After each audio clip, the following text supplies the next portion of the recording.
What do you do when you really want to forgive? You really want to let go. You really want to release yourself from feelings of pain, from feelings of unforgiveness, from feelings of bitterness and resentfulness, but you still cannot do it. I was there at this point of my life. Someone had hurt me so much, so bad.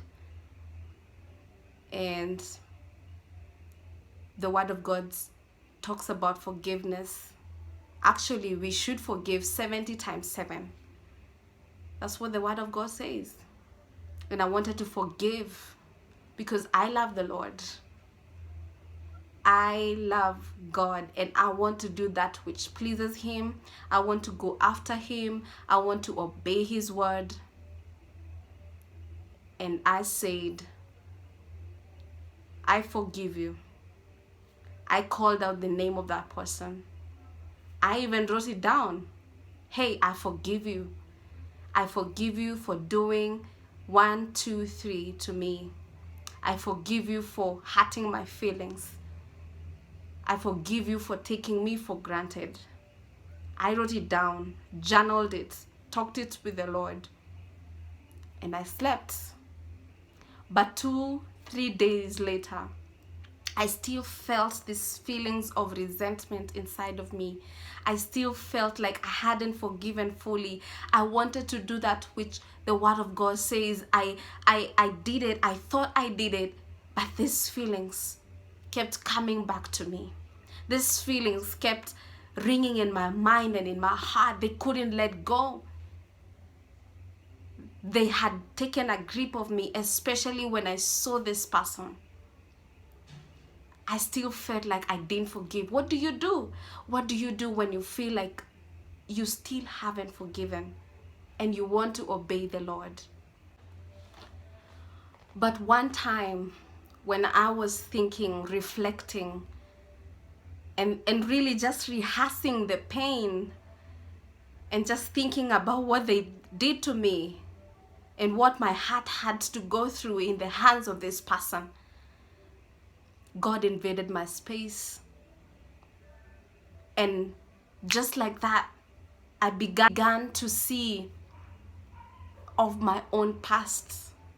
I began to see myself and my sin and my wrongdoings and the many things that I have done, the many places that I had fallen short of the glory of God, and even the many times that I have let people down, and when I have frustrated people, when people expected me to do something and I did not do it, or to go somewhere and I did not show up, and when I had failed in one way or another, I began to see all these things coming and flooding my mind, and how God has been so gracious to me.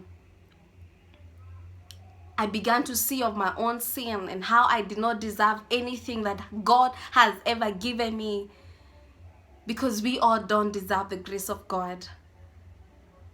Really, when I thought about it, I began to see God, how gracious He is, how merciful He is, how great He is, how loving and faithful to His promises on our lives He is, and how consistent He is, and how He has always waited for me to get to a place that He was calling me to.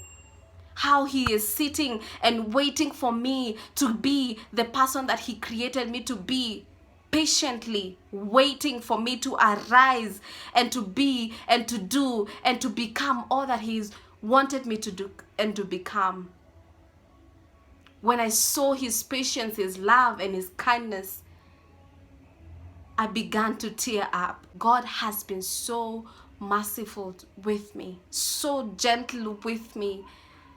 When I lost my way, when I had forsaken his ways, when I had disobeyed him, and when I had sinned, how he keeps forgiving consistently.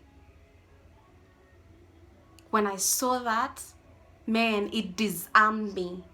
I was disarmed. I was like, I can't anymore. I can't continue to hold this person in my heart anymore. I can't continue to feel this way anymore. And in my heart, I knew that I wanted to be like God. You know, I was reminded of this story in the Bible where this guy had owed his master around 10,000 shekels. I can't remember very well. I'll put that verse here. And how the master had forgiven him of his debts, huge debts.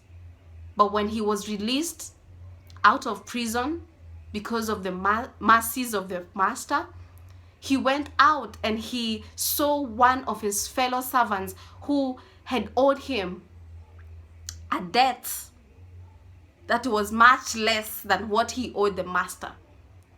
But when he saw this servant, when he saw this friend, he couldn't forgive. He couldn't let go. He immediately demanded that he be put in prison because he was not able to pay him. And when the master heard of this story, he was like, what, man, I forgive you.